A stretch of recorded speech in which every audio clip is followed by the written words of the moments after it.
مصر waxay si kama dambaysa u cadeysay mowqifkeeda ku aadan taageerada ay siin doonto Soomaaliya maadaama cadawga Ethiopia uu doonayo in uu boobo bad iyo bari Soomaaliyeed.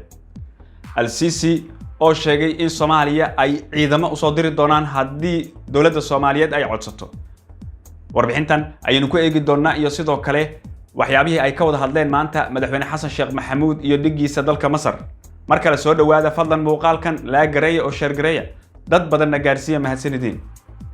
madaxweynaha Jamhuuriyadda Federaalka Soomaaliya Xasan Sheekh Maxamuud ayaa waxa uu maanta lagu soo dhaweeyay ama lagu qaabilay qasriga madaxtooyada Masar halkaas oo kulan saacado badan socday uu kula yeeshay dhigiisa dalka Masar Abdel Fattah al-Sisi. kulankan waxa uu ahaa mid looga hadlayay arrimo dhowr ah oo ay ka mid ahaayeen iskaashiga labada dal, xoojinta xiriirkooda iyo waliba sidoo kale arrinta maalmahan dambe soo cusboonaatay ee xiisadda qarankeena Soomaaliya iyo waliba sidoo kale dawladda taagta daran ee Ethiopia. madaxweyne Xasan Sheekh Maxamuud ayaa waxa uu dhigiisa dalka Masar kala hadlay mowqifka Soomaaliya ay ku taagan tahay sidoo kalena waxa uu uga mahad celiyay mowqifka dawladda Masar ay arrinta ka qaadatay iyo sida ay Soomaaliya u taageerayso. waxaana uu sheegay in Masar mar walba ay ahayd dawlad garab taagan dadka Soomaaliyeed sidoo kalena xiriirkoodu uu ahaa mid wanaagsan oo si weyn u soo socday muddo badan ama ka badan nus qarni. waxaana uu sheegay madaxweyne Xasan Sheekh in mar walba diyaar ay leeyihiin dawladda Masar in ay la shaqeeyaan haddii ay yihiin dadka Soomaaliyeed sidoo kalena xiriirkooda ay xoojiyaan.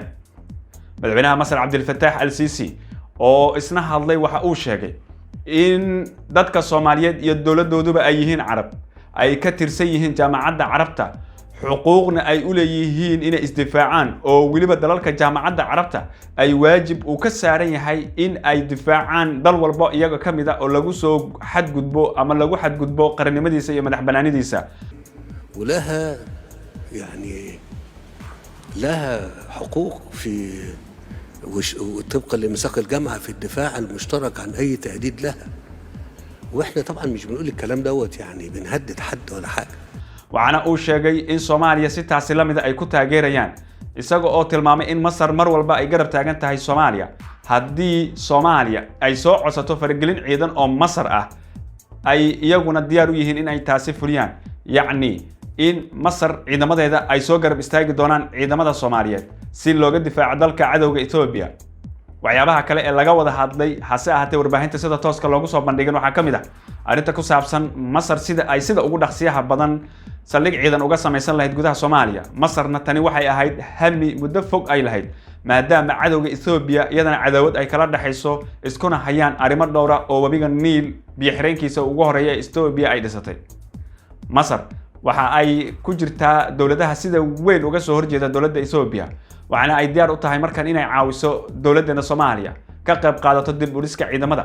waxaana laga rajaynayaa Masar in toddobaadyada soo socda dalkeena ay soo gaarsiiso saanad ciidan oo waliba waxtar leh oo loogu talagalay in degdeg loogu qalabeeyo ciidamadeena maadaama haddii aynu nahay Soomaaliya dhawaana laga qaaday xayraadda hubkii cuslaa ee loogu talagalayna aanan haysan. Ethiopia aanu ognahay in ay tahay dawlad haysata hub culus una baahan in looga hortago hubkaasi mid ka culus iyo waliba mid la egba. sidaas darteed Masar ayaa hadda ah dawladda sida degdega ah hubkaasi ciidamada qalabka sida ee Soomaaliyeed u keeni doonta. misleedahay taageerada Masar iyo hadalka uu jeediyay madaxweynaha Masar Abdel Fattah al-Sisi waxay wadna qabad ku noqon doontaa Abiy Ahmed iyo maamulkiisa taagta daran ee Ethiopia ka dhisan. aragtidaada waa muhiim, fadlan muuqaalka share gareey dad badan oo Soomaaliyeedna gaarsii iyaguna si ay aragtidooda uga dhiibtaan mahadsanid.